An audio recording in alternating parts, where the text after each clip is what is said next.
Hey guys, and welcome back to Eyiyemi Chats. This is the third episode, so like I said, I'm keeping myself accountable to you all. And for those of you who have watched the videos and liked them, I'm grateful. Please feel free to share. Also like the channel if you want to. I would appreciate that. So today, I want to acknowledge that quite a lot of things have happened in the short space of a week between the last time I did the last episode and this one. We've had the APC presidential primaries, and for a lot of people that was not a surprise. What surprised me was the number of delegates that they had. Well, I was surprised, and how the number of options that they had, people didn't choose otherwise. But then again, maybe that wasn't really a surprise, as rumor has it that quite a lot of people were given, so let's say about 1,200 people were given $100,000 each. Takes a very, very, very strong mind to not accept that kind of amount of money, right? Even when they already have it. The Okada ban also was enforced in the beginning of the month of June. I'm not so sure how much longer the enforcement will go on for. They're not as front and center as they normally are, and I'm talking about the Okada riders.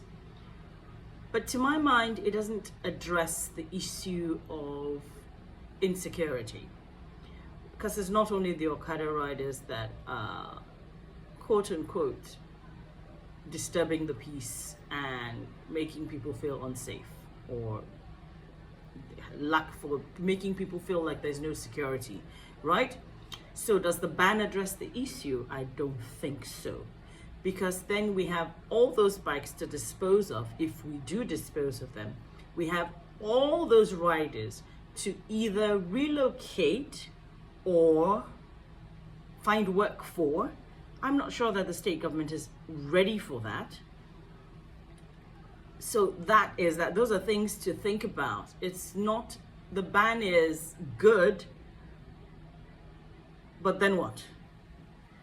We also had the really, really shocking events that happened in Owo on a Sunday. Without being disrespectful or insensitive to anyone, these sort of things have been happening in little fits and bursts, and we haven't really, it's an enito kon lomo. So it's when it happens to you that you understand what's happening, right? It used to be this happens in a certain part of the country and it's never going to get here. That's what we said about kidnappings and so on and so forth. With reference to kidnappings, the 60 odd people that were abducted on the Kaduna-Abuja rail line, 61 or so, only one person has been released. And I don't think it's rocket science for us to assume that that person's ransom was paid. While most countries say they do not deal with terrorism and they do not negotiate with kidnappers, people's lives are at stake. What other options are there? And are they pursuing any other, or rather, let me rephrase that, are we pursuing any other means of getting these people back safe and sound? I was told earlier on today by a friend that what happens with kidnappings is it's no longer whether you're a person of clout or not. I've also heard it said that if your ransom is not paid, then you will be sold for body parts.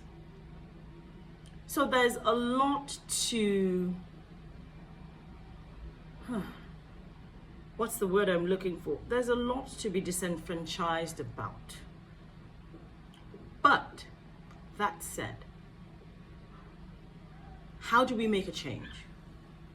How do we as individuals, so if I say for instance myself, how do I as an individual contribute to the change that I want to see? It starts with little things like holding myself accountable or finding somebody who will be holding me accountable for my actions.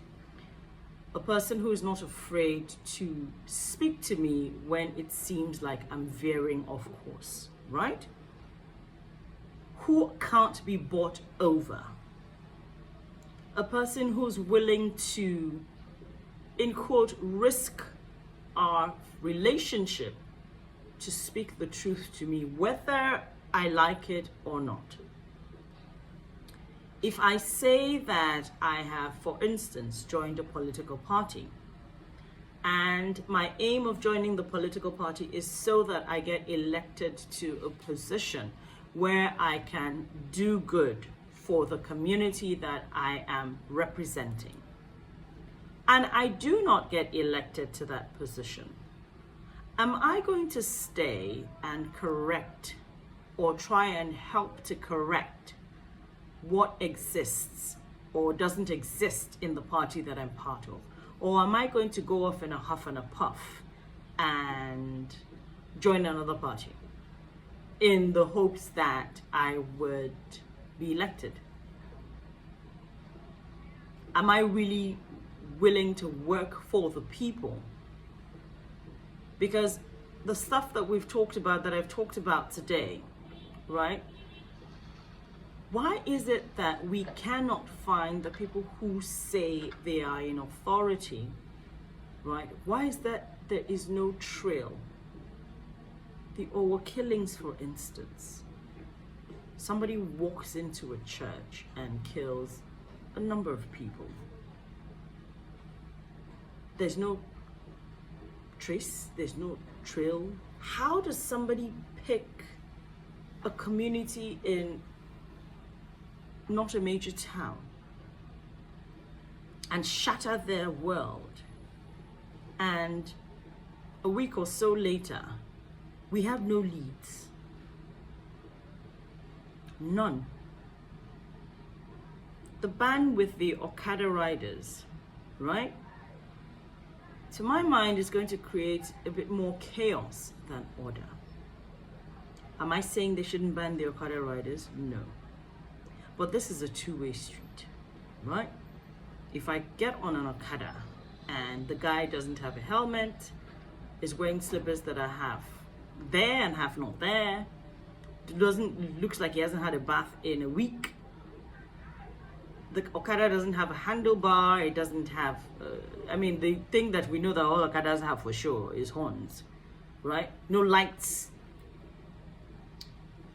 Parts are being tied by all sorts of things. And I look at that and I say that the value I put on my life, I should put that away for the meantime because I need to get to somewhere. Or I need to get somewhere fast. I'm doing myself a disservice, aren't I? So I'm as culpable as the Okada rider. So what do we need for those who say they are running for the people to address? There's a lot of things that, with people doing the work that they say they want to do, can correct. One is, we should be able to trace whoever is kidnapped, whoever comes to decimate people's lives, whoever steals. We have mobile phones. We have mobile phone companies. We all watch spy movies and detective series. I know that we are capable. When we cut off something, have we already put the alternative in place? And are people aware of the fact that there's an alternative and it works? Or somewhat works? The primaries have happened. How many of us have our PVCs? INEC has been gracious enough to now get up and go plunk themselves in the middle of communities where they know that people can easily access them. What are you waiting for? All this information, especially the ones for the getting your PVC, getting updated, changing your polling unit, etc., etc., etc., is available online. Wherever you live, find out when INEC is coming to you. If our votes didn't count, people won't pay for them. I've run a bit over time on this episode, and I've tried to mash up my thoughts on 3 issues together. How do you want to make a difference come 2023? Don't let what's happening around us be a deterrent to what it is that your one vote can achieve. Hold people accountable. If you're voting for somebody, don't vote because there's herd mentality. Vote because you're convinced and you're convicted in your spirit that this person, you can hold this person accountable. Until you see and hear from me again in another week, my name is EyiyemiOlivia, episode 3 of Eyyemi Chats. You all have a good evening.